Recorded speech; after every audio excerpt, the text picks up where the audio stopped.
Une ville japonaise, 1 million d'habitants, la 10e du pays, Hiroshima. Le 6 août 1945, personne n'avait prévenu ses habitants que leur ville allait être rayée de la carte. Hiroshima, ville universelle. C'est ici qu'a commencé l'ère nucléaire. En ce matin de mars 2011, une nouvelle menace s'est abattue sur la population japonaise. À 1000 km de là, 3 réacteurs de la centrale de Fukushima sont entrés en fusion. Un terrible tremblement de terre suivi d'un tsunami géant a ravagé le nord-est du Japon. De Hiroshima à Fukushima, qu'a-t-on vraiment appris sur le nucléaire?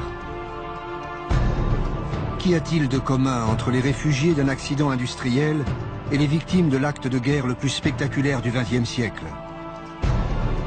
De Hiroshima à Fukushima, les experts ont minimisé les risques. Les politiques ont nié l'ampleur des désastres. Et les excuses des industriels n'y changent rien. Depuis plus de 65 ans, l'histoire de la bombe, du nucléaire, de cette puissance inouïe, est une longue histoire de secrets.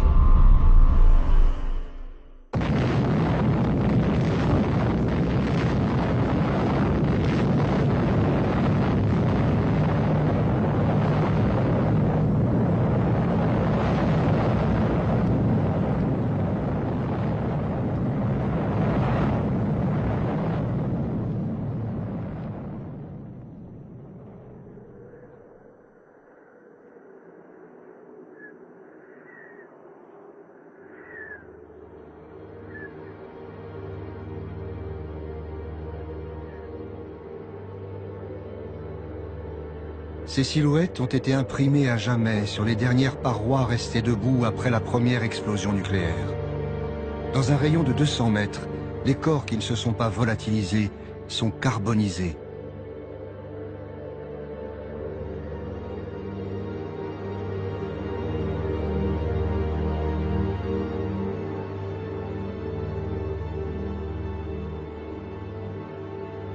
N'ont survécu que ceux qui étaient loin de l'épicentre ou protégés par des murs de béton. Dès le lendemain de l'explosion, le docteur Hachiya tente d'aider les blessés. Tous sont atteints d'un mal mystérieux. 9 août. Hier, un de nos malades s'est plaint toute la journée de douleurs dans la bouche. Aujourd'hui, de nombreuses petites hémorragies apparaissent dans sa bouche et sous sa peau. Quand cet homme est arrivé à l'hôpital, il se plaignait seulement d'une grande faiblesse. En apparence, il n'avait aucune blessure. Ce matin, d'autres malades commencent à avoir des hémorragies sous-cutanées auxquelles s'ajoutent des vomissements de sang. Pourtant, parmi eux, aucun ne présente de symptômes connus.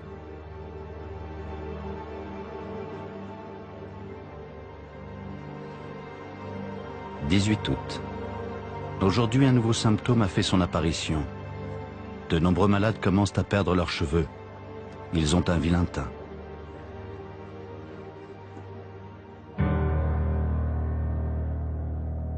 Les observateurs dépêchés sur place par l'armée japonaise ne savent pas quoi penser. Hiroshima et Nagasaki ont été anéantis par une arme inconnue. Cela ne semble pas être un gaz toxique.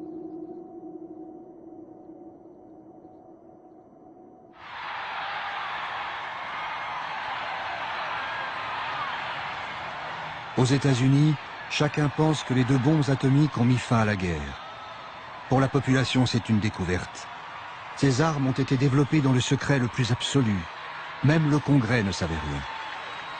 Mais l'histoire qu'on leur vend est celle de héros modernes et non pas d'une science qui tue.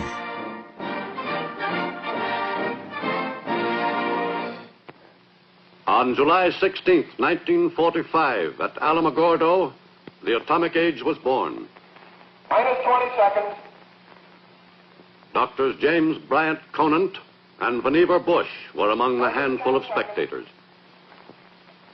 Minus 5 seconds. Now!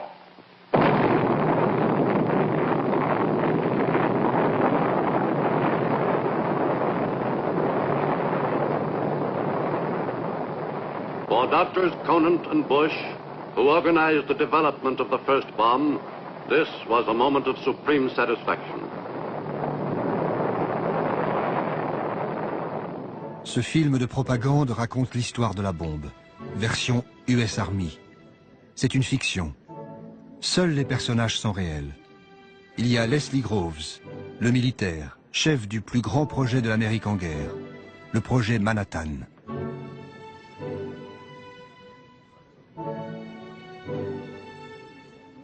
As head of the Manhattan District during the war, I was responsible for the development of the atomic bomb, control of atomic energy, and for all of the security.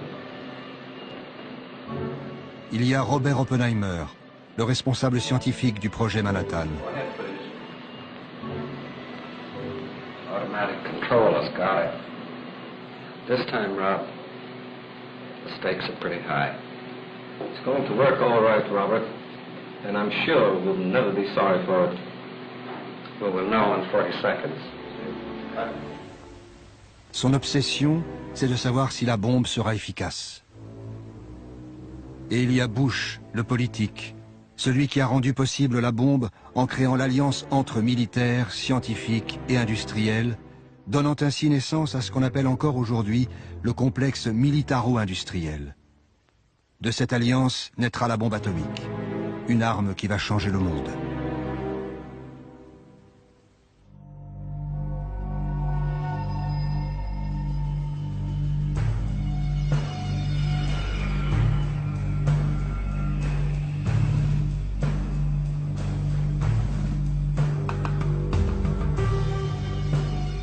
Los Alamos est un centre de recherche militaire depuis 1943. À cette époque, Oppenheimer, le scientifique, convainc Groves, le militaire, que c'est le lieu idéal pour construire un prototype de bombe. Mais en fait, les chercheurs dotés de moyens quasiment infinis vont laisser la science s'emballer et accoucher d'un monstre. Hiroshima devait être détruite pour prouver que la bombe atomique était l'une des plus grandes réussites scientifiques de tous les temps.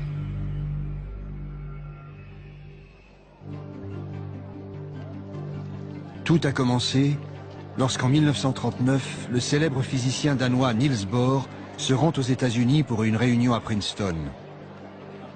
Bohr est porteur d'une mauvaise nouvelle. Des chercheurs allemands auraient réussi la fission d'un noyau d'uranium. L'opération pourrait produire une énergie phénoménale.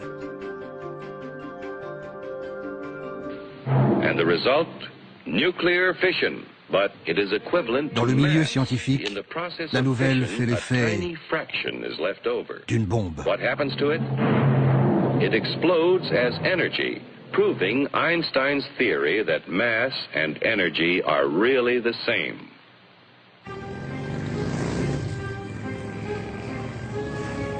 Au même moment, en mars 1939, les armées allemandes occupent la Tchécoslovaquie. Ce n'est pas seulement une catastrophe pour l'Europe centrale.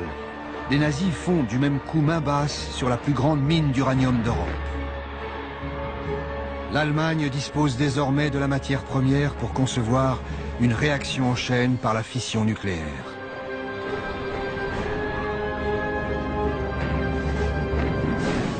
Puis, c'est la guerre.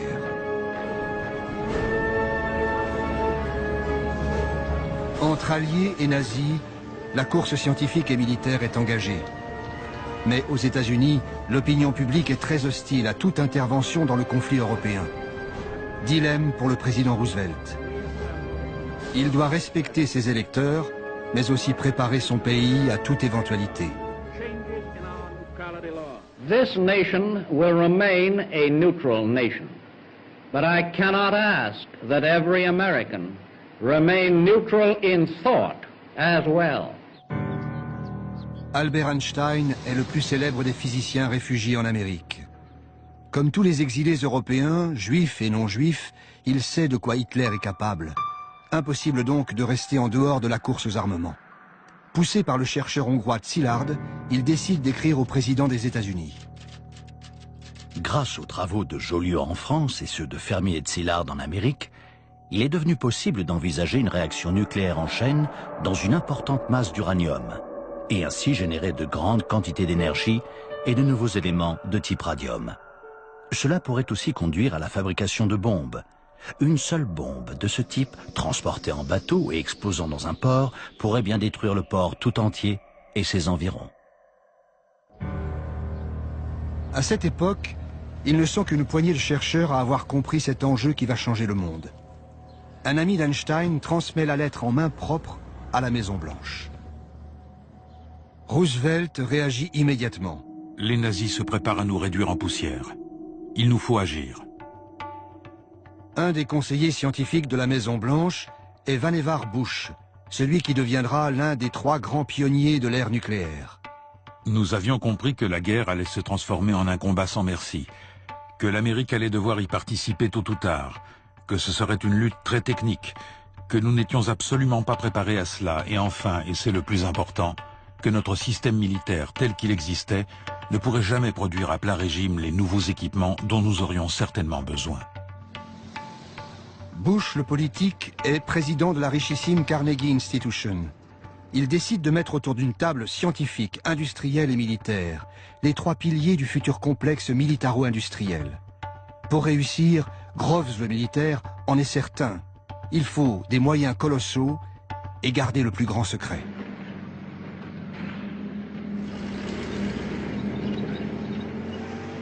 En Europe, les événements se bousculent. Durant l'été 1940, l'offensive éclair de la Wehrmacht met la Belgique et la France hors de combat en 6 semaines. La Grande-Bretagne se retrouve seule face à Hitler. Les Allemands défilent sur les Champs-Élysées.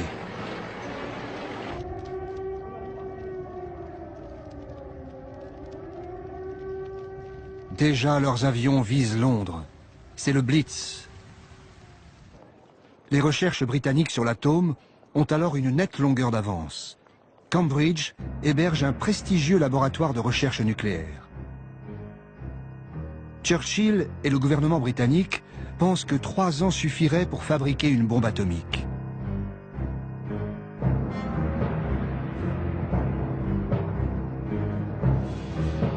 Mais il ne faut surtout pas que ces recherches tombent aux mains des nazis. Pour raconter ce qui se passe ensuite, les films de propagande d'après-guerre nous donnent encore une fois l'impression de suivre en direct une affaire top secret. Bush, le politique, s'inquiète auprès d'un de ses collègues des attaques sur Londres. The Germans are certainly working on an atomic bomb. As Harold Urey told you, they're getting a whole output of heavy water from the big Norwegian plant. They couldn't be doing it for anything else here. What was your impression of British progress? Chadwick and the other physicists agree entirely with us that given pure uranium-235, the bomb will work. But they realize that this will run into a big industrial job. The British are overtaxed by the present war production, and they urge that the job be done over here. Effectivement, l'Angleterre, sous les bombes, décide de livrer ses recherches aux États-Unis. Elle adresse à Washington un mode d'emploi de l'énergie atomique, le rapport Maude. Nous sommes arrivés à la conclusion qu'il serait possible de fabriquer une bombe à l'uranium de 10 kg environ, qui aurait une puissance de destruction égale à 1800 tonnes de TNT, et libérer une grande quantité de matière radioactive, dangereuse pour la vie humaine, pendant une longue période dans la zone de l'explosion.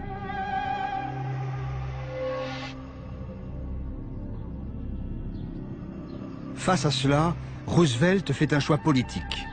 Bien que son pays reste farouchement isolationniste, il donne son feu vert pour construire des armes atomiques. Le programme nucléaire américain sera piloté au plus haut niveau de l'État, sans en référer au Congrès des États-Unis. La censure militaire s'abat sur la physique nucléaire. Elle disparaît des pages des revues scientifiques. Silence absolu. Sécurité oblige.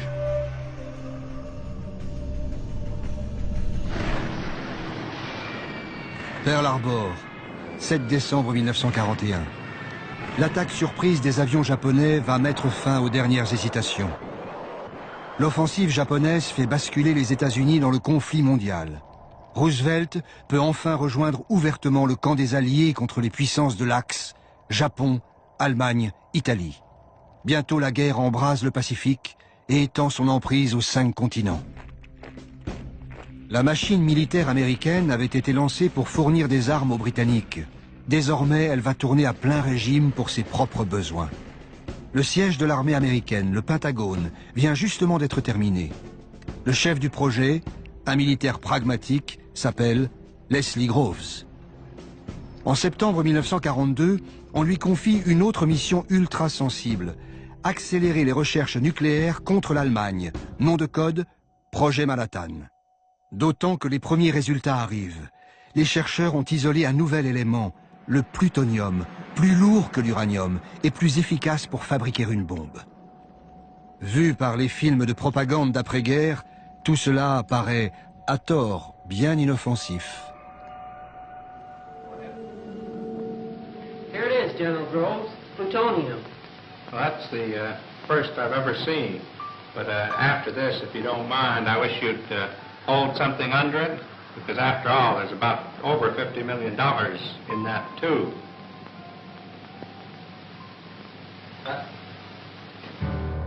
Ces recherches nécessitent une armée de scientifiques, d'ingénieurs et de techniciens répartis sur tout le territoire américain. Pour coordonner ces équipes, Groves, le militaire, a choisi un outsider, professeur de physique théorique à Berkeley. Un homme qui a même été proche du Parti communiste, Robert Oppenheimer. Il est propulsé à la tête du projet de recherche le plus gigantesque que la science ait connu. C'est un génie, un véritable génie. Il sait tout. Il peut parler de n'importe quel sujet. Enfin presque. Il y a 2 ou 3 choses dont il ne sait rien. Le sport, par exemple. L'autre priorité de Groves, c'est de trouver la matière première pour la future bombe.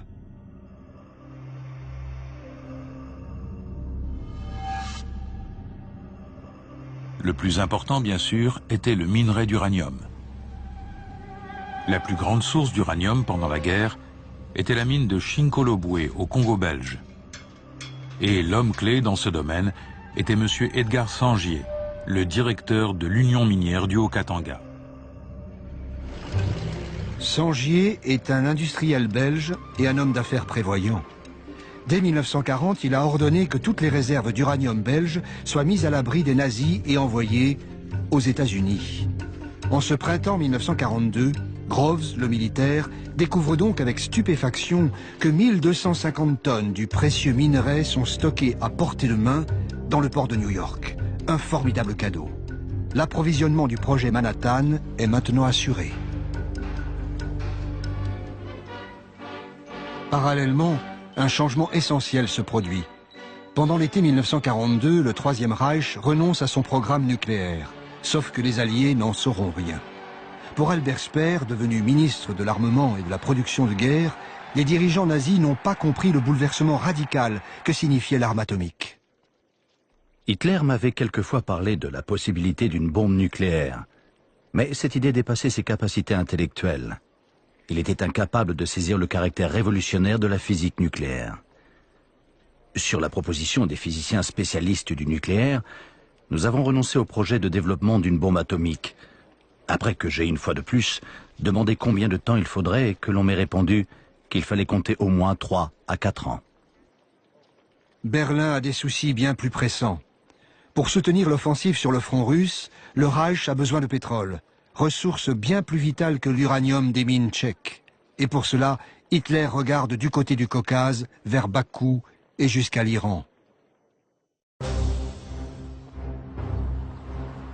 Dupont de Nemours est l'un des géants de l'industrie américaine, inventeur du nylon et surtout principal fournisseur d'explosifs et de munitions pendant la guerre de sécession et les 2 guerres mondiales. Dès le début, Dupont fut appelé à soutenir le projet Manhattan, tout comme Monsanto, Kellogg, Union Carbide et autres grands groupes américains. Hiroshima devait être détruite pour asseoir la puissance économique et politique du complexe militaro-industriel.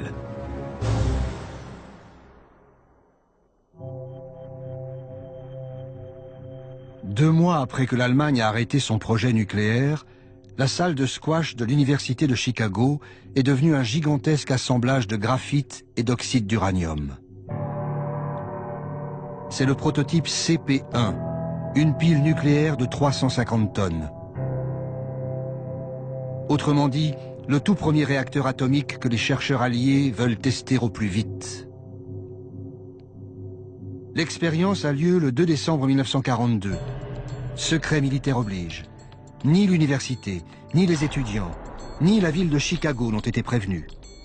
Devant un public de savants, l'Italien Enrico Fermi, prix Nobel de physique, ordonne le démarrage de la réaction en chaîne. S'il s'est trompé dans ses calculs, il y aura une explosion nucléaire en plein centre-ville de Chicago.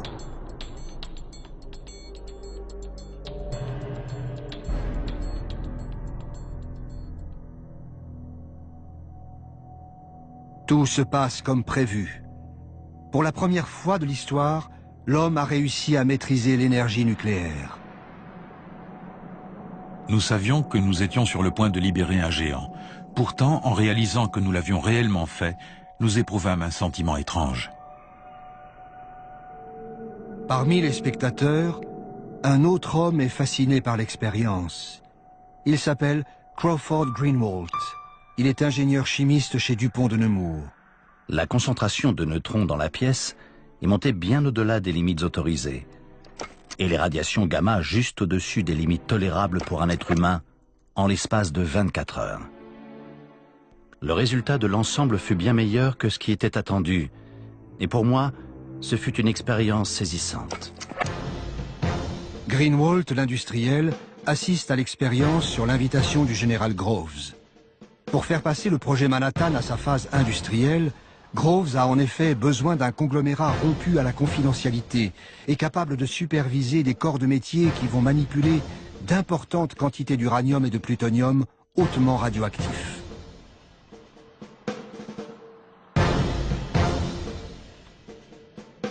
Le contrat est colossal, les risques aussi.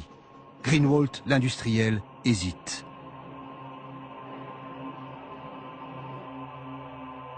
Pour ne pas se faire traiter de profiteur de guerre, Dupont signera finalement un contrat ne lui procurant qu'1 dollar symbolique de bénéfices par an.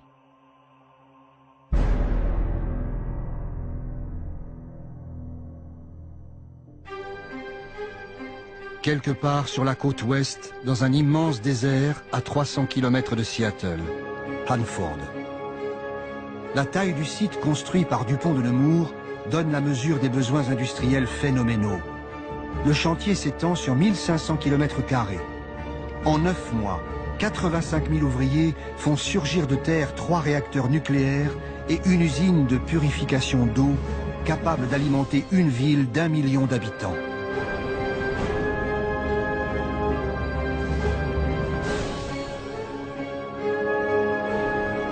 Des dizaines de milliers d'employés dorment sur place. Tous ont signé un contrat qui les oblige au secret. Les conversations téléphoniques sont écoutées. Le courrier est lu et censuré. Hanford est une usine de production de plutonium. Inquiet des effets des radiations pour ses troupes, Greenwalt, l'industriel, exige des garanties. Groves, le militaire, s'engage à ce que le gouvernement américain paye 10 millions de dollars par tête en cas de blessure, maladie ou décès. Une somme faramineuse pour l'époque.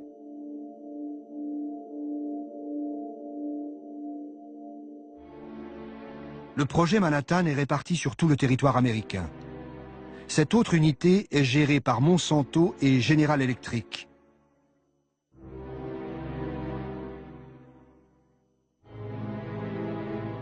On y produit l'uranium-235 et les autres matières premières nécessaires à la bombe. Il faut plusieurs tonnes d'uranium brut pour fabriquer 1 gramme de combustible nucléaire. Ici aussi, Groves a fait cloisonner au maximum les différentes étapes de la chaîne de fabrication pour garder le secret absolu. La plupart des employés ne découvriront qu'à la fin de la guerre sur quoi ils ont réellement travaillé. Tout cela, ainsi que les plans de la bombe, est consigné dans les carnets de Greenwalt, l'industriel. Ces carnets sont restés secrets militaires jusqu'en 1989.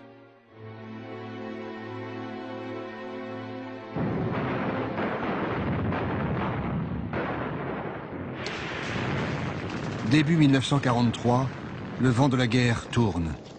Sur le front européen, la déferlante allemande vers le Caucase a été stoppée net à Stalingrad.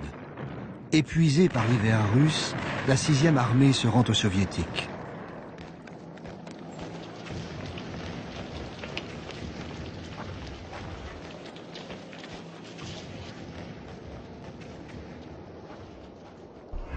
Été 1943. Les Alliés se réunissent à Québec.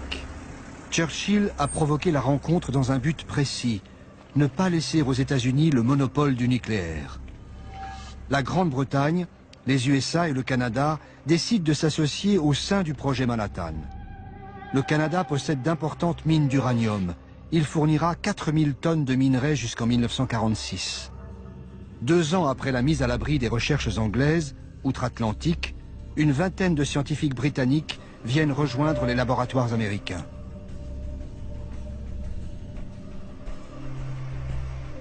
Les nouvelles recrues viennent immédiatement rejoindre les milliers de chercheurs, ingénieurs et techniciens qui travaillent sur le projet Manhattan.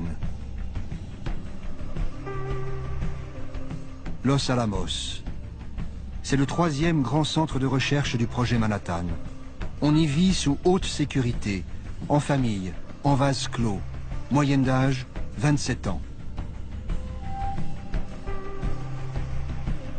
C'est dans ce lieu ultra sensible que convergent tous les matériaux produits sur les différents sites industriels. Ils vont permettre d'assembler les premières bombes atomiques. Parmi les scientifiques arrivés via Londres, il y a le matricule K22, Klaus Fuchs. Personne ne sait que ce jeune physicien allemand est un communiste à la solde de Moscou. La géopolitique s'installe dans le monde des scientifiques. Sur place, chercheurs et militaires se posent des questions très concrètes. Quelle arme construire? Des bombes de précision pour décimer la flotte ennemie? Ou plutôt une arme de destruction massive, comme l'écrit Oppenheimer, le scientifique, à son ami Enrico Fermi?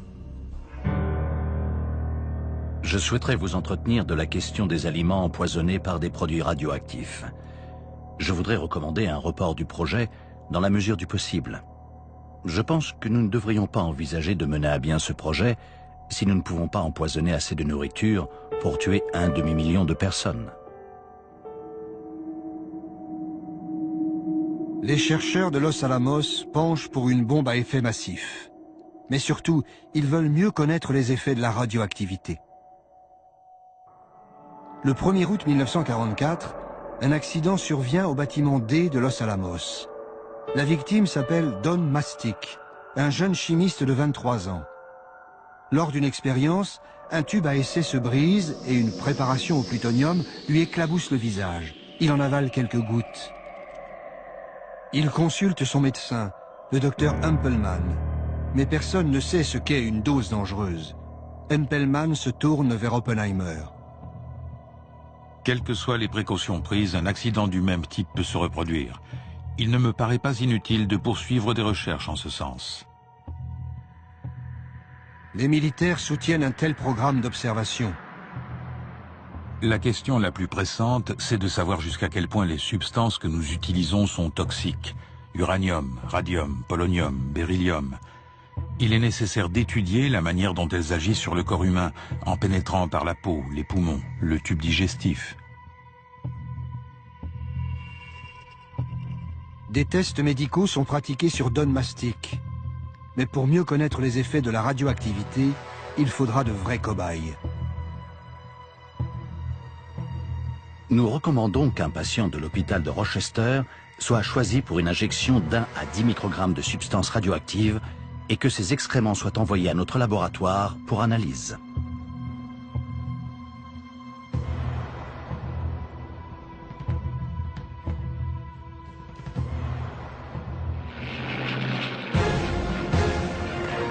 Au tournant de l'été 1944, loin des laboratoires américains, l'armée rouge fait son entrée en Pologne.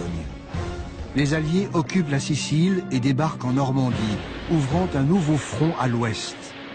La future bombe ne sera peut-être plus nécessaire en Europe.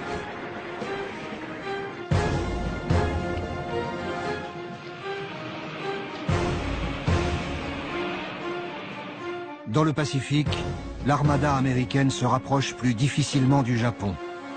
En mer des Philippines, 128 000 Marines reprennent l'île de Saipan aux troupes de l'empereur. Puis l'état-major y établit ses premières bases aériennes. Tokyo est à portée des bombardiers B-29, mais refuse toujours de se rendre. Roosevelt sait qu'en politique, les plus grands secrets finissent toujours par s'éventer. Lincoln l'avait prédit bien avant lui. Nul ne peut tromper tout le monde tout le temps. Quand la bombe sortira de l'ombre, il faudra qu'on la rende utile. Avec elle, l'Amérique pourra dicter ses conditions à ses ennemis comme à ses alliés, à commencer par Staline. Hiroshima devait être détruite pour donner à l'Amérique un avantage décisif face aux Soviétiques.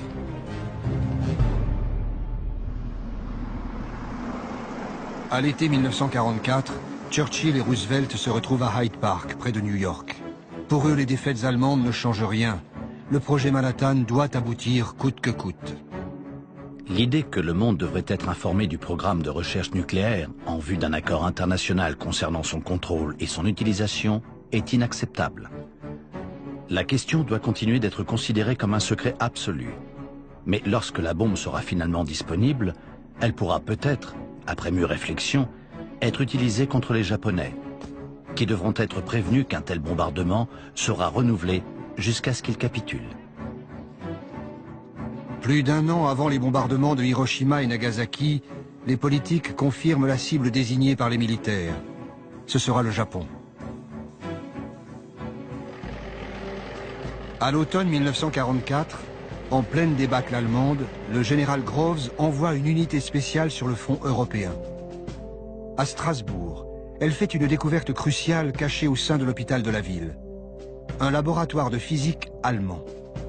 Aussitôt, le scientifique de la troupe se met à compulser les archives. D'après les documents allemands, le programme nucléaire nazi a été interrompu 2 ans plus tôt.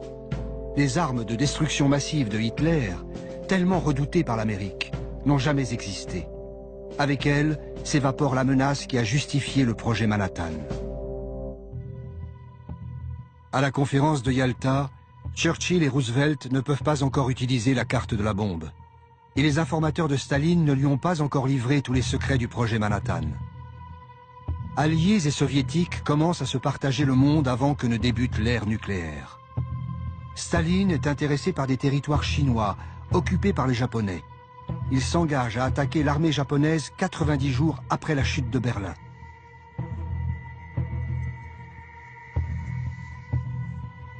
Reste à savoir qui sera le premier à occuper l'archipel. Car Tokyo refuse toujours de capituler.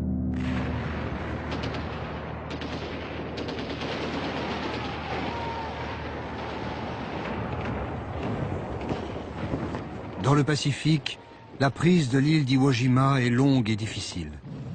Mais ensuite, les B-29 de l'US Air Force ont le champ libre pour pilonner le sol japonais.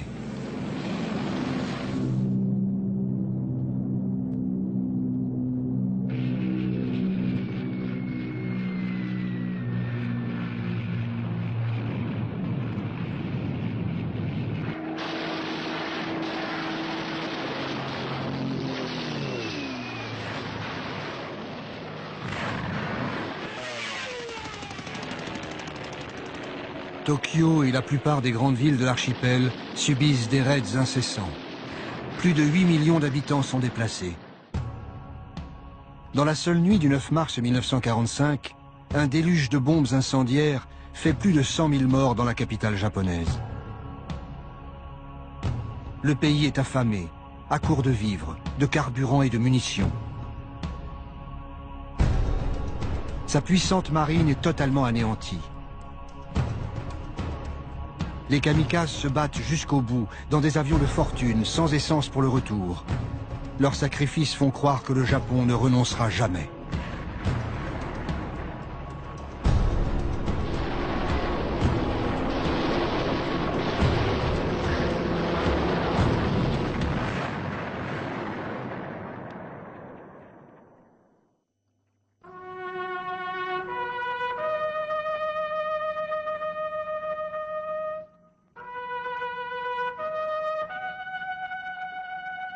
Roosevelt meurt le 12 avril 1945.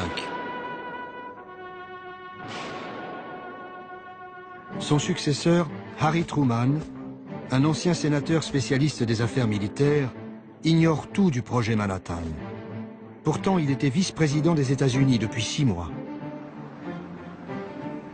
Son secrétaire d'État à la guerre lui apprend que Roosevelt lui lègue un secret écrasant. Stimson me dit qu'il voulait que je connaisse l'existence d'un énorme projet en cours. Un projet portant sur la mise au point d'un nouvel explosif, d'un pouvoir destructeur à peine croyable. C'est tout ce qu'il se sentit libre de me dire sur le moment. Et sa déclaration me laissa perplexe.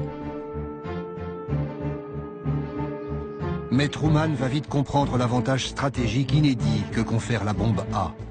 Son futur ministre des Affaires étrangères, James Burns, un proche de Roosevelt, en est persuadé.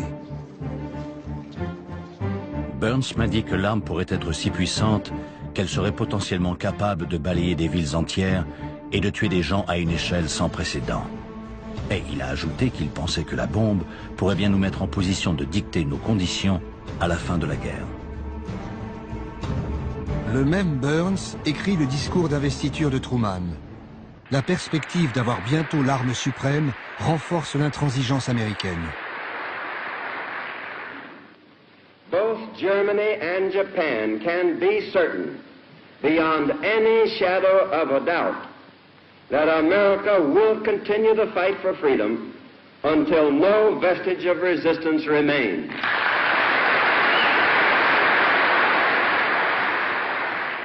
Our demand has been, and it remains, unconditional surrender. Une capitulation sans condition. À Washington, les diplomates américains savent bien que cette demande est inacceptable pour les Japonais.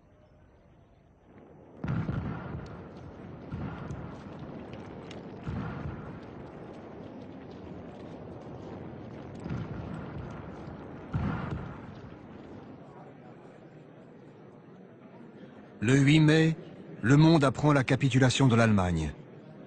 Berlin a été conquise par l'armée rouge. Les soviétiques ont aussi libéré Varsovie, Prague, Budapest et Sofia. Staline n'a pas l'intention de s'en retirer de sitôt.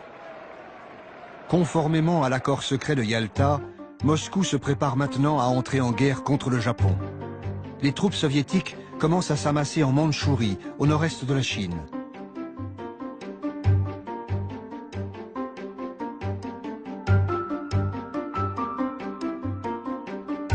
En Europe, l'après-guerre a déjà commencé. Mais à Londres, Churchill s'inquiète des visées de Staline sur l'Europe de l'Est.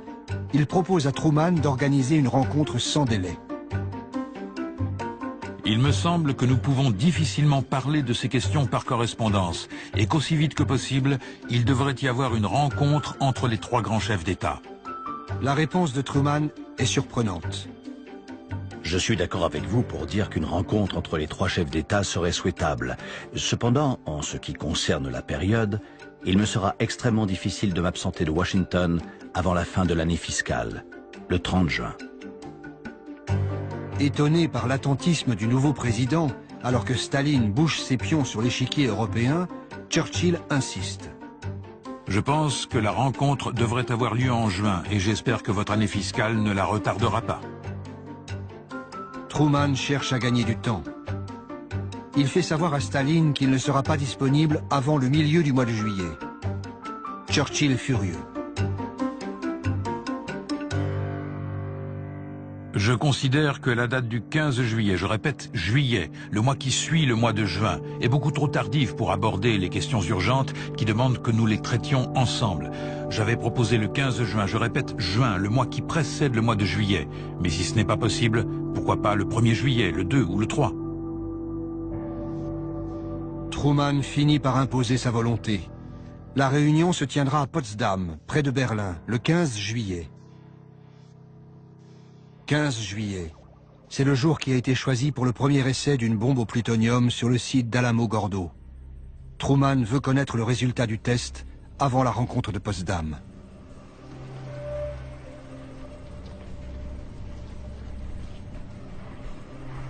Sur le site d'Alamo-Gordo, comme à Los Alamos, les équipes travaillent 12 heures par jour, 7 jours sur 7.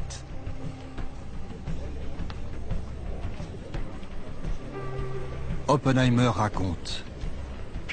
Je ne pense pas qu'il y ait eu un moment où nous ayons travaillé plus dur pour aller plus vite, que pendant la période entre la capitulation allemande et l'utilisation effective de la bombe. Nous subissions une pression incroyable pour avoir terminé avant la réunion de Potsdam.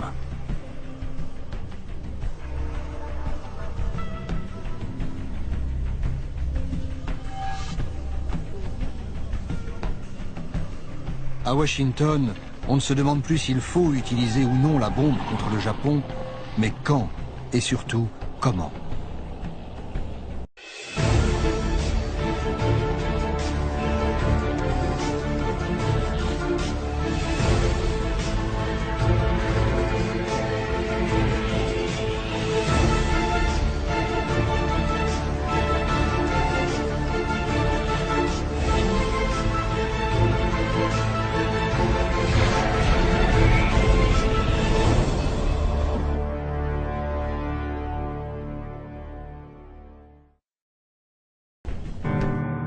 Les cibles ne devaient pas avoir été déjà détruites par les bombardements. Il était aussi souhaitable que la première cible soit d'une taille telle que les dégâts se limitent à son périmètre. Comme ça, nous pourrions mieux déterminer la puissance de la bombe. 3 villes jusqu'ici relativement épargnées sont retenues comme cibles. Niigata, Kokura et Hiroshima. Le test doit être efficace dès le premier tir. Pour l'US Air Force, Hiroshima a beaucoup d'avantages. C'est une bonne cible radar, et d'une taille telle qu'une grande partie de la ville serait largement endommagée. Les collines environnantes sont propices à engendrer un effet de réverbération qui augmenterait considérablement les dégâts. Reste à savoir s'il faut prévenir les Japonais. Certains scientifiques de Chicago y sont favorables. Nous pensons que l'utilisation de la bombe nucléaire contre le Japon sans annonce préalable est imprudente. Si les États-Unis sont les premiers à faire usage de ce nouveau moyen de destruction, ils perdront le soutien du public à travers le monde. Léo Szilard, le physicien exilé proche d'Einstein, se rend spécialement à Washington pour plaider la cause des civils. Le secrétaire d'État américain Burns lui fait comprendre que plus rien ne peut arrêter la machine.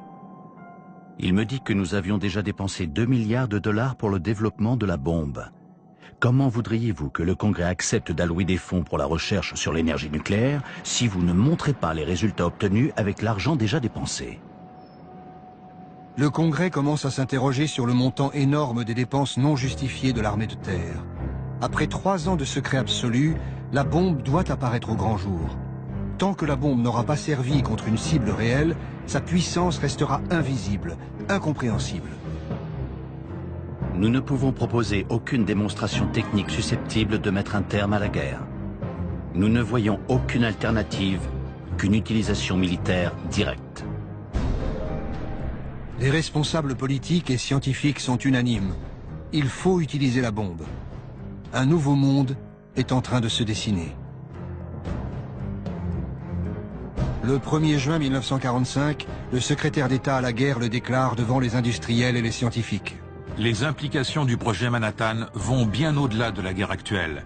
Il faut maintenir intactes les installations industrielles existantes, constituer des stocks conséquents de matériaux à usage militaire et à usage industriel et technique, et enfin ouvrir la voie au développement industriel. L'Amérique prépare déjà l'avenir. La bombe atomique y jouera un rôle central. Et la perspective d'une industrie nucléaire à grande échelle commence à se profiler.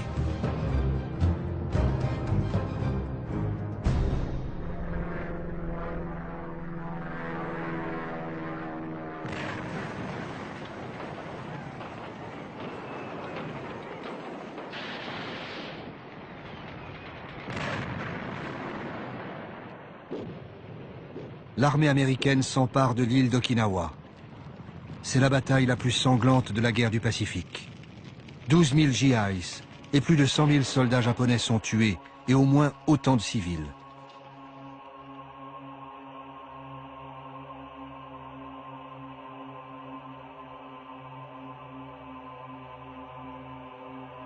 Okinawa, c'était le dernier rempart avant le débarquement des troupes américaines dans l'archipel japonais. À Tokyo, le palais impérial cherche avant tout un moyen de négocier la fin de la guerre sans sacrifier l'empereur. Quelques jours avant la conférence de Potsdam, il tente de faire passer le message via Moscou. Le 7 juillet, Truman et son secrétaire d'État Burns embarquent à bord du croiseur Augusta pour se rendre à Potsdam. Ils apprennent qu'un télégramme très urgent a été transmis par les Japonais à leur ambassade en Union soviétique. La première vraie preuve du désir des Japonais de mettre fin à la guerre est parvenue aujourd'hui sous la forme d'un message intercepté envoyé par le ministre des Affaires étrangères Togo à Sato, son ambassadeur à Moscou. Il lui demande de rencontrer Molotov et de l'informer du vif désir de l'empereur de mettre fin à la guerre. En outre, Togo dit que les termes « capitulation sans condition » formulés par les Alliés sont la seule chose qui empêche la cessation de la guerre et que si ces termes sont maintenus, les Japonais devront évidemment continuer à se battre.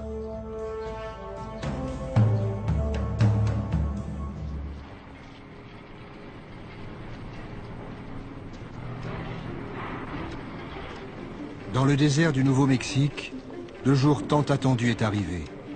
Tout est prêt pour le premier test nucléaire jamais réalisé. Nom de code, Opération Trinity. Le général Groves raconte les derniers préparatifs. Le test avait été programmé pour 4 heures du matin le 16 juillet. Cette heure avait été choisie dans l'idée qu'une explosion si tôt le matin attirerait moins l'attention d'observateurs éventuels, la majorité des gens étant encore endormis. Nous nous attendions à ce qu'il y ait un énorme éclair lumineux, mais nous ne pensions pas qu'il serait assez puissant pour réveiller la population.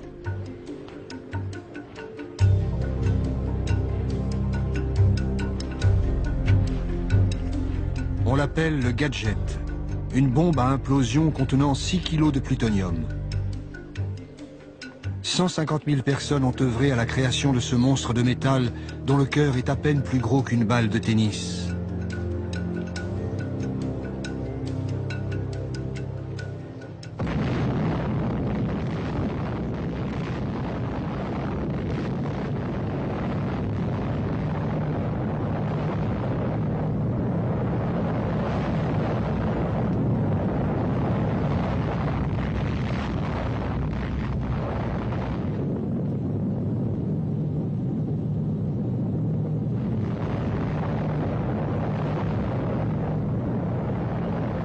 La boule lumineuse fut visible jusqu'à 300 km alentour.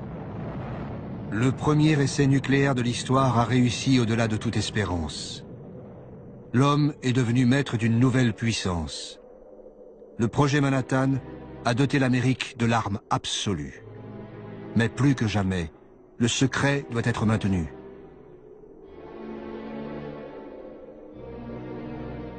Groves, le militaire, fait diffuser un communiqué préparé à l'avance. Un dépôt de munitions situé aux confins d'Alamogordo, contenant une grande quantité de puissants explosifs et de matériel pyrotechnique, a explosé. L'accident n'a fait aucune victime et les dégâts matériels, en dehors de l'entrepôt lui-même, sont négligeables. Le communiqué officiel de Groves n'a rien à voir avec la réalité. Mais dès cette époque, il faut couper court aux interrogations de la population.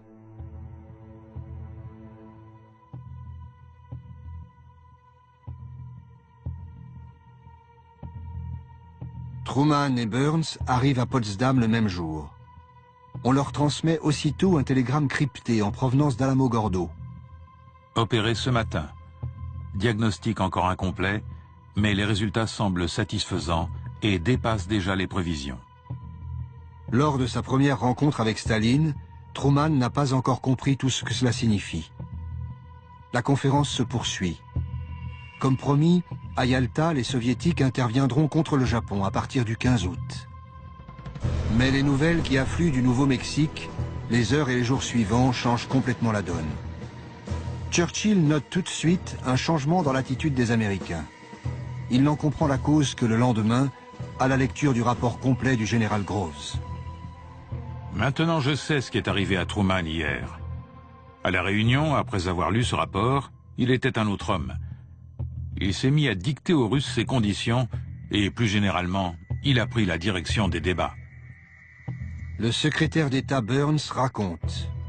Le président et moi n'étions pas pressés de voir les Russes entrer en guerre après l'annonce de la réussite de l'essai nucléaire. Pour Truman, la bombe atomique est devenue la carte maîtresse de la diplomatie américaine. Il écrit dans son journal le même jour: « C'est certainement une bonne chose pour le monde que la bande à Hitler ou celle de Staline n'ait pas découvert la bombe atomique. Cela semble la chose la plus terrible jamais découverte, mais on peut en faire la plus utile. » Truman n'a plus besoin de l'appui soviétique pour faire plier Tokyo. Mais encore faut-il pouvoir tester la bombe avant que le Japon, totalement encerclé, ne rende les armes. 2 jours après, Groves envoie un autre télégramme à Potsdam. Selon l'état de préparation du patient et les conditions atmosphériques, l'opération pourrait avoir lieu à n'importe quel moment, à partir du 1er août. Le compte à rebours est enclenché.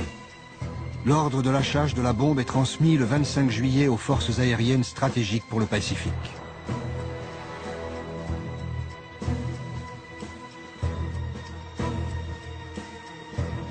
La proclamation finale des Alliés est signée par Truman, Churchill et Chiang Kai-shek. L'Union soviétique de Staline n'a même pas été invitée à la rédaction du texte. Nous appelons le gouvernement japonais à accepter maintenant la capitulation sans condition de ses forces armées et de nous donner ainsi l'assurance de sa bonne foi. L'autre alternative pour le Japon sera une destruction rapide et totale. Furieux, Staline comprend qu'il a été trahi. Grâce à son espion à Los Alamos, il sait que la bombe est prête. Il accélère le déploiement de ses troupes en Extrême-Orient pour tenter d'occuper le Japon en premier. À Potsdam, s'est écrit le premier chapitre de la guerre froide.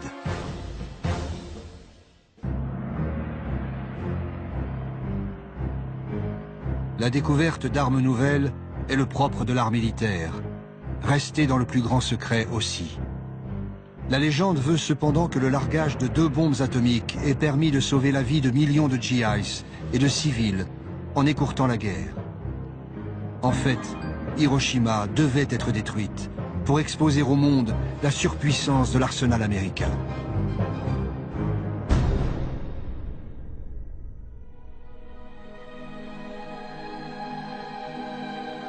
Aéroport militaire américain de Tinian.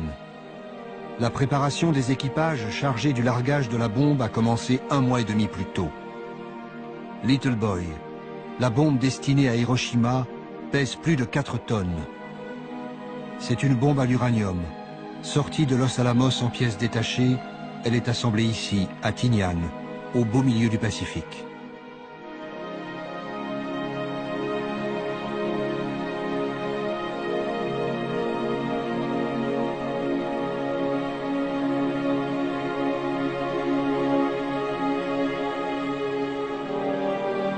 Un bombardier B-29 est aménagé pour recevoir la bombe. Il est baptisé Enola Gay, en hommage à la mère du pilote.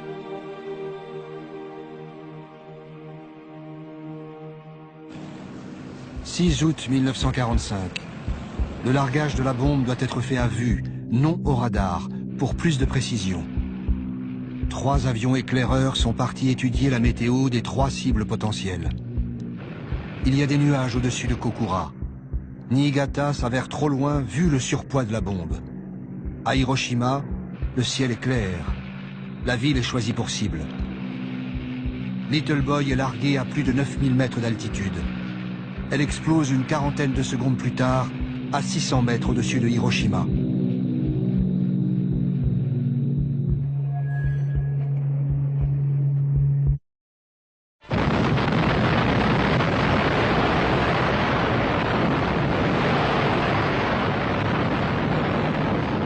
La boule de feu libérée par l'explosion nucléaire atteint la température d'1 million de degrés centigrades. Elle se propage au-delà de la vitesse du son en brûlant tout l'oxygène sur son passage. C'est un soleil en train de naître à la surface de la Terre.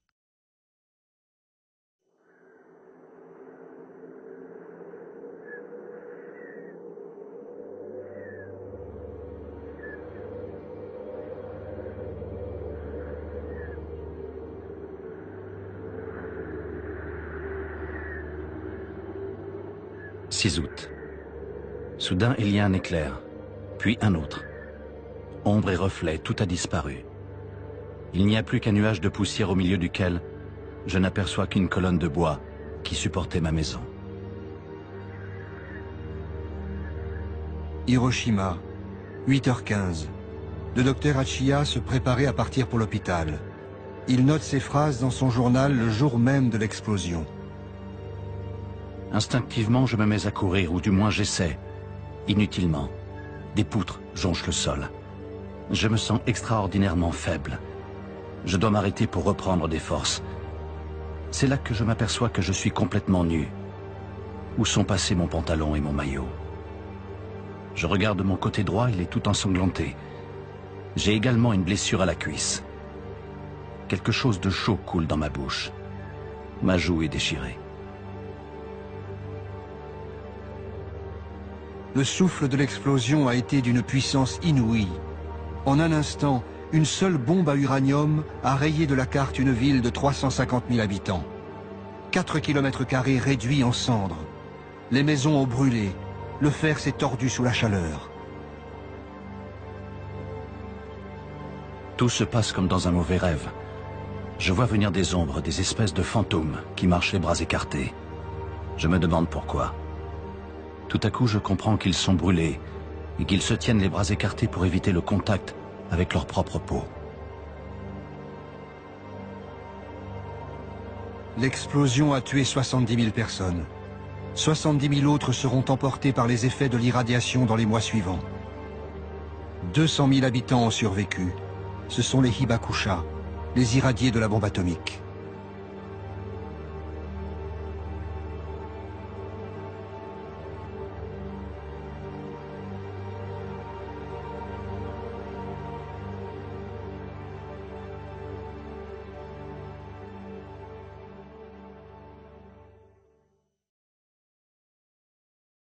A short time ago, an American airplane dropped one bomb on Hiroshima and destroyed its usefulness to the enemy. That bomb has more power than 20,000 tons of TNT. It is an atomic bomb. It is a harnessing of the basic power of the universe.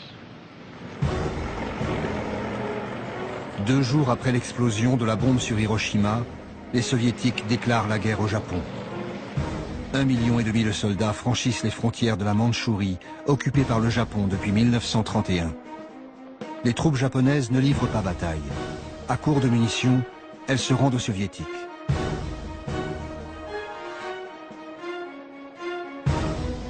À la base de Tinian, la deuxième bombe est fin prête. Fat Man est de conception très différente de Little Boy. C'est une bombe au plutonium comme le gadget de Trinity. Elle coûte moins cher que Little Boy, elle est plus efficace et sa production en masse est plus facile. Il faut absolument l'essayer. Il ne manque plus que la dédicace du général Groves. Resté aux États-Unis, il laisse faire son bras droit, le colonel Farrell. À Hirohito, affectueusement.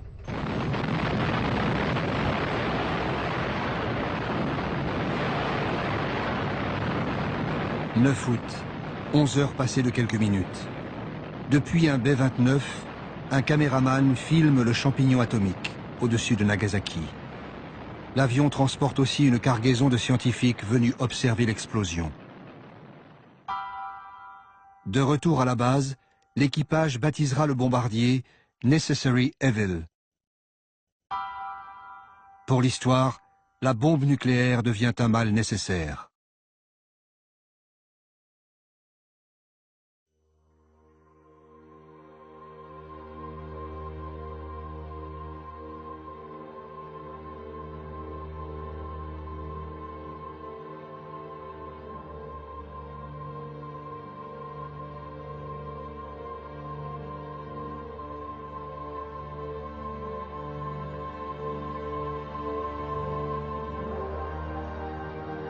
À Nagasaki, 80 000 habitants sont morts sur le coup ou dans les 4 mois qui ont suivi.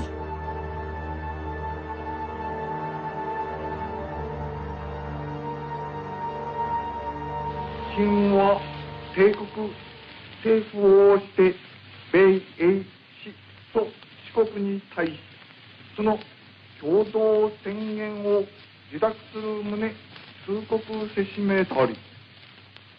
Le 15 août 1945, le peuple japonais entend la voix de l'empereur pour la première fois.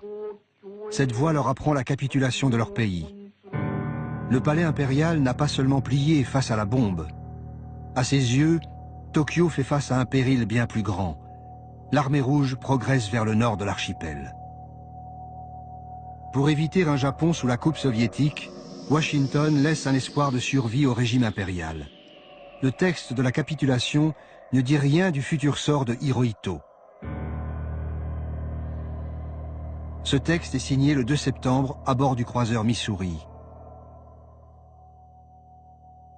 Les troupes d'occupation du général MacArthur arrivent au Japon moins d'un mois après les bombardements nucléaires.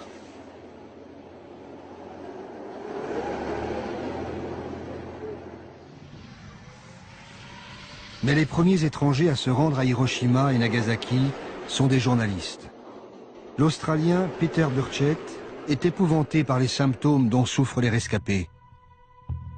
À Hiroshima, 30 jours après la première explosion atomique qui a totalement détruit une ville et stupéfié le monde, des habitants qui n'ont pas été touchés directement par la déflagration souffrent atrocement et continuent à mourir pour des raisons encore inconnues, dont on peut seulement dire qu'il s'agit d'une peste atomique. Aussitôt, l'armée contre-attaque. Le colonel Farrell, bras droit de Groves au Japon, convoque le journaliste et fait publier un ferme démenti. À Hiroshima, ceux qui devaient mourir sont morts. Actuellement, au début du mois de septembre, il n'y a plus personne qui souffre des effets de la radioactivité. Farrell se rend à l'hôpital de Hiroshima. Le personnel médical l'assaille de questions. Mi-septembre, il conseille à son patron, Groves, d'étendre les opérations d'apaisement. Hier, à Hiroshima, nous avons rencontré les médecins japonais. Le professeur Tsuzuki nous a interrogés. Il se demandait si l'explosion n'avait pas libéré des gaz toxiques. Pour couper court à ces suppositions, nous avons formellement répondu qu'il n'y avait pas eu utilisation de gaz toxiques. Nous rendons publique cette information. Il serait souhaitable que vous en fassiez de même auprès des Alliés. La machine de propagande se met en marche. Il faut rassurer tout le monde au moment où les troupes américaines s'installent dans le pays. Aux États-Unis, l'opération de propagande porte également ses fruits. Les responsables du projet Manhattan réussissent à vendre à la presse la prouesse technologique de Los Alamos. Dès le 11 septembre 1945, Groves, le militaire, et Robert Oppenheimer, le scientifique, organisent un voyage de presse au Ground Zero du Nouveau-Mexique.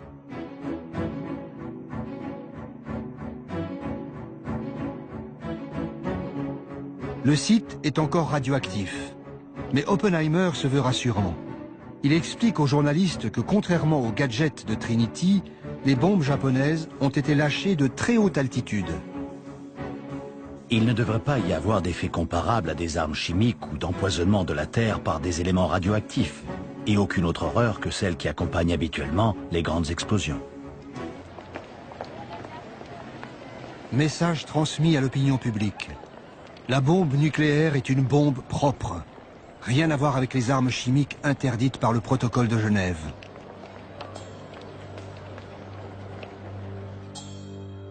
Pendant ce temps, au Japon, d'autres militaires arrivent pour filmer et analyser les effets de la nouvelle arme. Un soldat montre fièrement le point d'impact de la bombe au milieu des ruines encore radioactives. Voilà l'épicentre, Ground Zero. D'autres désignent aux caméras les traces laissées par le souffle nucléaire.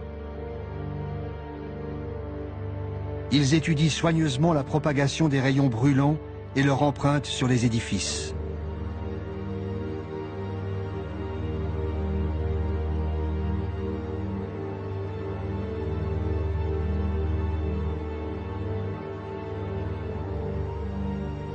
Devant la presse, les forces d'occupation nient avec force la persistance de la radioactivité. Au même moment, des observateurs américains continuent de la mesurer méticuleusement.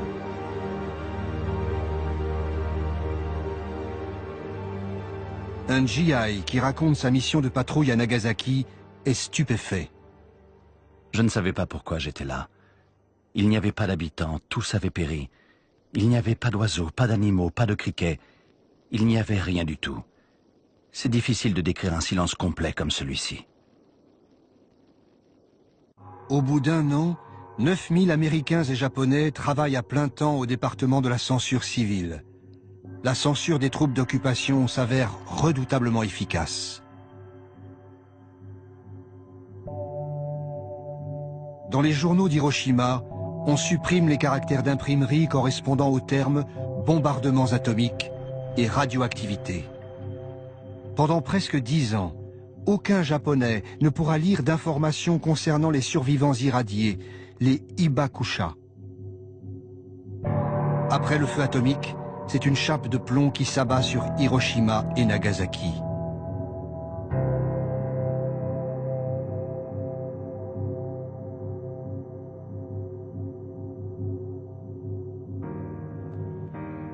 Tous les documents censurés pendant des années sont conservés ici, à l'Université du Maryland, près de Washington. Des dizaines de milliers de livres, de journaux et d'affiches. Face aux officiers américains qui protestent contre le poids de cette censure, le général MacArthur se montrera toujours intraitable. C'est une propagande fausse et pernicieuse qui vise à donner l'impression qu'une forme de censure arbitraire et cynique aurait été instaurée.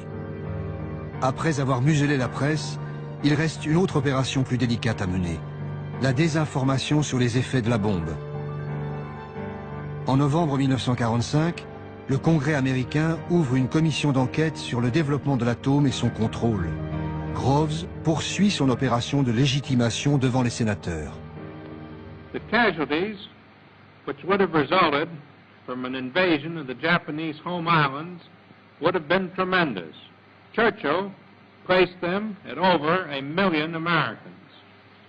The atomic bomb made it impossible for the Japanese to continue the war, despite their determination to fight to the bitter end. And in that fighting, they would have taken with them tens of thousands of Americans. Groves joue avec les chiffres. La bombe a-t-elle préservé quelques dizaines de milliers ou 1 million de vies américaines? Peu importe. Ce qui compte, c'est de défendre la doctrine du mal nécessaire, en direct devant les parlementaires. De même, sur la question sensible des radiations résiduelles, Groves s'en tient à une ligne officielle qui ne s'embarrasse pas de nuances. Il n'y en a pas, et c'est un nom très ferme. Sauf au moment même de l'explosion, il n'y a pas eu de dommages radioactifs. Cela n'a duré qu'un instant. Un sénateur lui demande s'il existe un antidote aux radiations. Groves répond: Les dommages radioactifs sont de plusieurs types. Si l'irradiation est assez forte, la mort est immédiate. Une dose moins forte peut entraîner une mort différée, mais les médecins disent que la souffrance est supportable. C'est même une manière très agréable de mourir. Ceux qui sont seulement légèrement irradiés peuvent guérir avec le temps. S'agit-il d'une question de soin ou de temps? Demande le sénateur. C'est une question de temps. Si une personne qui travaille avec des matériaux radioactifs est accidentellement irradiée, elle prend un congé pour se tenir éloignée de ces matériaux et avec le temps, elle guérit. Au final, les sénateurs se rangent derrière Groves, le militaire. Leur objectif est le même: rassurer l'opinion publique sur le développement nucléaire appelé à un avenir radieux. Chez les militaires, l'unanimité de façade sur les bienfaits de la bombe n'a jamais été totale. À peine 2 jours après le bombardement de Nagasaki, l'homme qui a transmis l'ordre de largage de la bombe, le général Spaatz, notait déjà dans son carnet personnel: Quand la bombe atomique avait été discutée à Washington en ma présence, je n'y étais pas favorable. De même que je n'ai jamais été favorable à la destruction de villes entières et à l'anéantissement de tous leurs habitants. Le même jour, l'ancien président Herbert Hoover confiait au secrétaire à la guerre Stimson: L'utilisation de la bombe atomique et la mise à mort aveugle de femmes et d'enfants révoltent mon âme.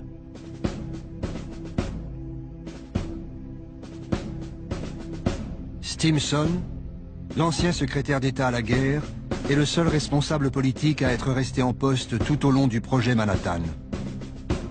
À l'été 1946, on lui demande de signer un article pour faire cesser la polémique autour de la bombe. Le texte paraît dans le Harper's Magazine. Il déclare une fois pour toutes que l'arme atomique fut l'ultime recours pour terminer la guerre et sauver plus d'1 million de vies américaines.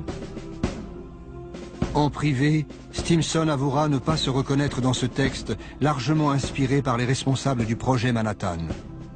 Mais la doctrine est définitivement scellée. La bombe était un mal nécessaire et même indispensable.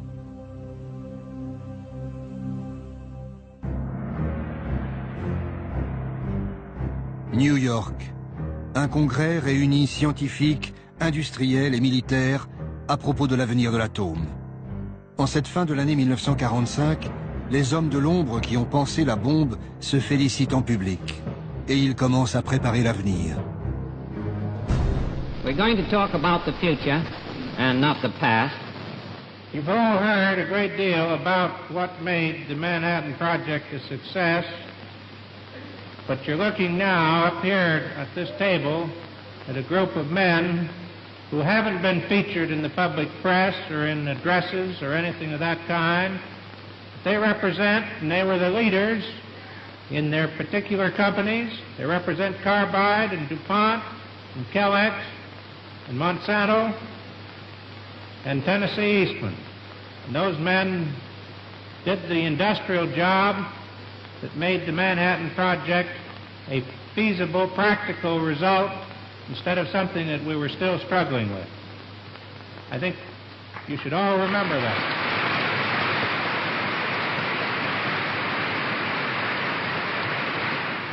I can't see any difference between solving the problem to build an atomic bomb, which was enormous, and solving the problem of using atomic energy for peaceful purposes, provided the setup is right. Pacifique. Ce mot clé tourne la page d'Hiroshima pour ouvrir la voie à une industrie nucléaire civile. En août 1946, Truman crée une commission à l'énergie atomique, AEC, composée de civils. La guerre est finie. Partout, les généraux quittent les postes de décision.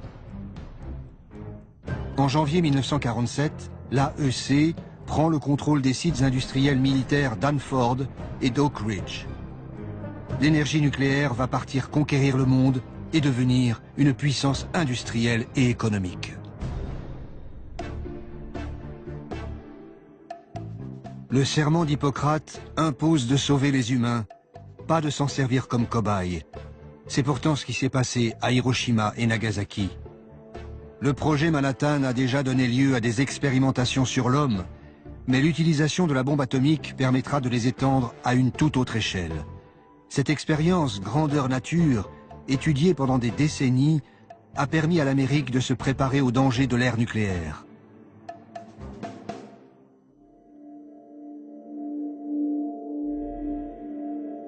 Pour bien comprendre ce secret, il faut revenir au début du projet Manhattan. Les scientifiques, mais aussi les industriels, s'inquiètent très tôt des effets de la radioactivité sur le corps humain. Ils réclament des expériences concrètes. Le jeune scientifique, qui avait avalé du plutonium, n'est que le premier d'une longue série. Les médecins radiologues veulent connaître la dose limite de radiation dans le corps. Enfin, en avril 1945, le jour de la première expérimentation sur le corps humain est arrivé.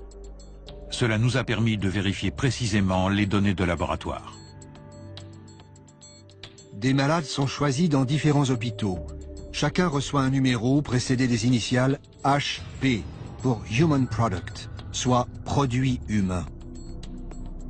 La décision a été prise délibérément de ne pas informer les patients de la nature du produit inoculé. Des seringues spéciales en plomb sont conçues pour injecter des doses de plutonium d'environ 5 microgrammes. Les résultats confirment ceux des tests sur les animaux. Ils sont sans surprise. Le plutonium, 30 fois plus toxique que le radium, est un puissant cancérigène. 3 patients sont testés en avril 1945, 11 autres à partir de septembre, après la fin de la guerre. À ce moment, le responsable du projet Produit humain vient d'arriver à Nagasaki. C'est le docteur Warren, le médecin-chef du projet Manhattan. Warren n'est pas venu soulager les victimes ou partager avec les médecins japonais les connaissances accumulées aux États-Unis par ses équipes. Il est venu étudier les effets du plutonium sur les irradiés des bombes atomiques. Toutes les informations sont transmises aux États-Unis.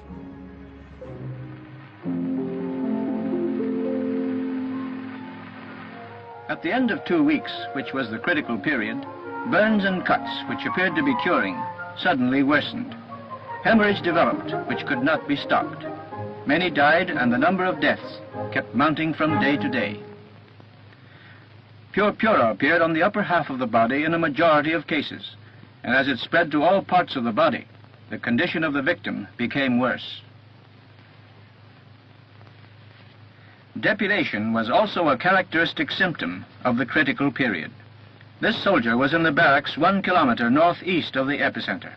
He suffered no burns, but around the 28th of September, more than 7 weeks after the bombing, depilation developed. Spots appeared, accompanied by a fever of 39.5 degrees and diarrhea.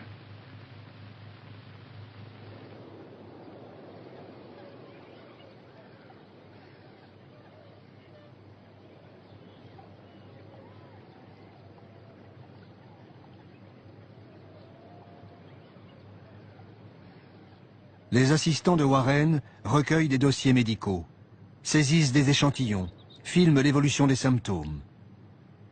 Ils enquêtent sur chaque patient pour savoir où et comment ils ont reçu la bombe atomique, la gravité de leur brûlure. Tout cela est soigneusement rassemblé, puis classé secret défense. Un médecin japonais, le docteur Hida, témoigne. Le directeur de l'hôpital nous communiqua un ordre du ministère de la Santé que nous devions tous respecter, patients aussi bien qu'employés. Les dommages provoqués par les bombardements sur Hiroshima et Nagasaki sont un secret militaire américain. Personne ne doit communiquer ce qu'il a vu, entendu ou ce qu'il sait sur la réalité de ces dommages, ni par la parole, ni par l'écrit, ni par le dessin, ni par la photo. Les contrevenants seront punis.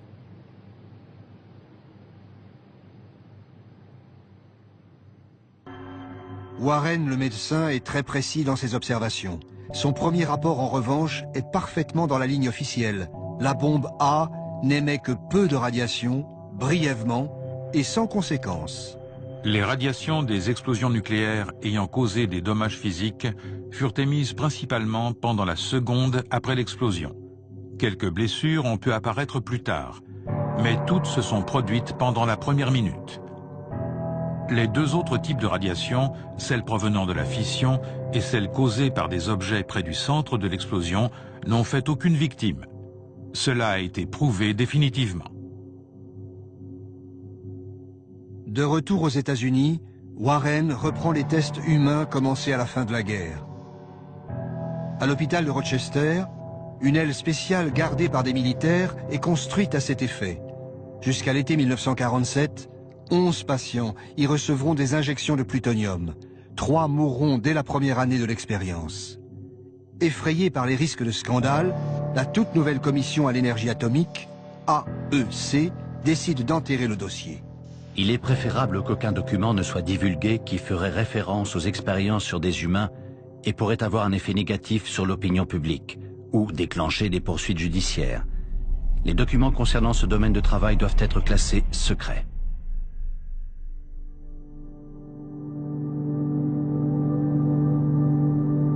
Aux États-Unis, on s'interroge sur l'éthique médicale, tandis qu'à Hiroshima et Nagasaki débute une grande enquête sur les radiations.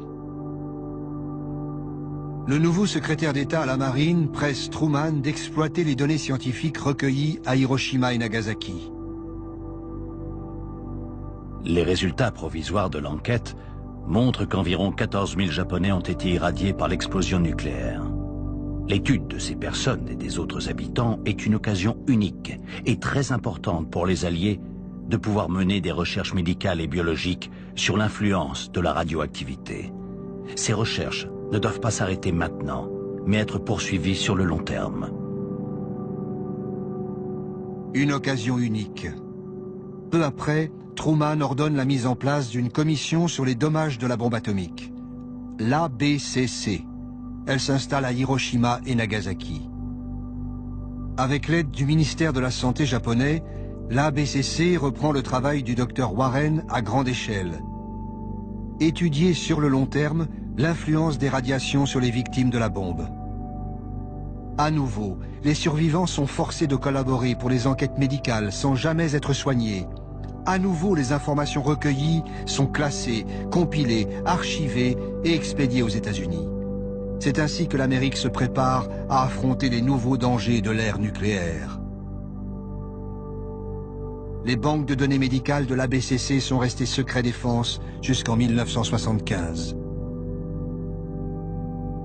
En 1973, un rapport confidentiel de l'ABCC expliquait la portée vitale de ces travaux pour les générations futures. Pour les personnes concernées par la protection contre les radiations, les conséquences à long terme des bombes atomiques sont importantes et utiles. Les observations sur le cancer, le vieillissement accéléré, les changements cytogénétiques et les mutations chez les descendants doivent se poursuivre au moins toute la durée de vie des survivants. Ces connaissances sont applicables aux futures politiques de santé dans les nations où les catastrophes radioactives seront un effet indirect du progrès. Le progrès, le mot est lâché. Il sera le leitmotiv des 30 Glorieuses et de la guerre froide. Le progrès à tout prix, sans demander l'avis des peuples. Et le paroxysme du progrès, c'est le nucléaire.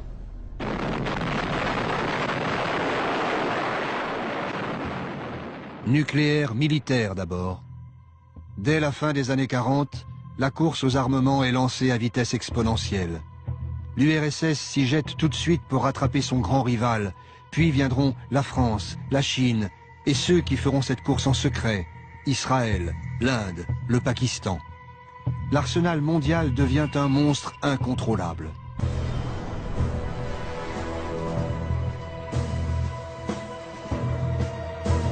Et le progrès, ce sont aussi ces nouvelles centrales qui apportent à de nombreux pays l'énergie miraculeuse, inépuisable et sans danger. Avec l'aide de son ancien ennemi, les États-Unis, le Japon est devenu le 3e producteur mondial d'énergie nucléaire. Mais Fukushima le replonge brutalement dans le cauchemar atomique. À Hiroshima, l'ancien ABCC sert désormais de référence internationale pour les normes de protection contre la radioactivité.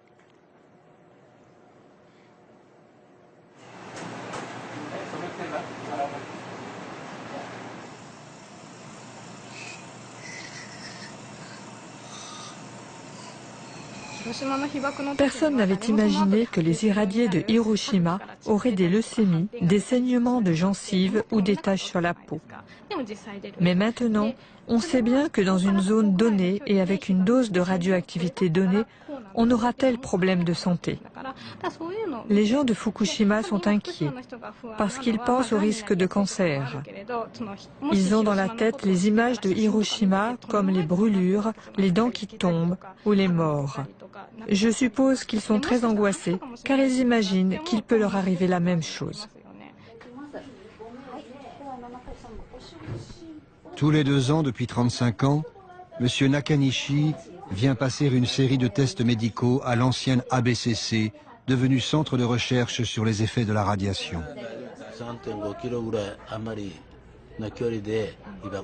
Ma mère m'a dit que j'étais à un peu plus de 3 km de l'épicentre au moment de l'explosion. J'avais 3 ans. Elle m'a raconté que j'étais dehors et que j'ai été irradié. Un peu plus tard, j'ai perdu tous mes cheveux. Quand j'étais à l'école primaire, des copains de classe sont morts de leucémie. J'ai pensé que ça pouvait m'arriver à moi aussi.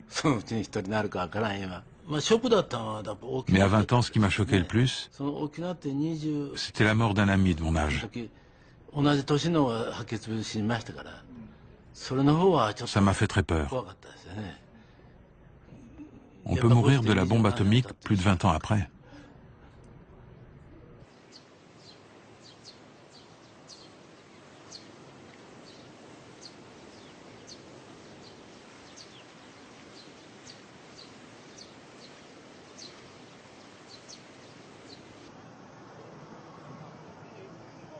Chaque année, le 6 août, les habitants de Hiroshima commémorent le jour où le monde est entré dans l'ère nucléaire. Le Japon a été le seul pays victime de la bombe atomique.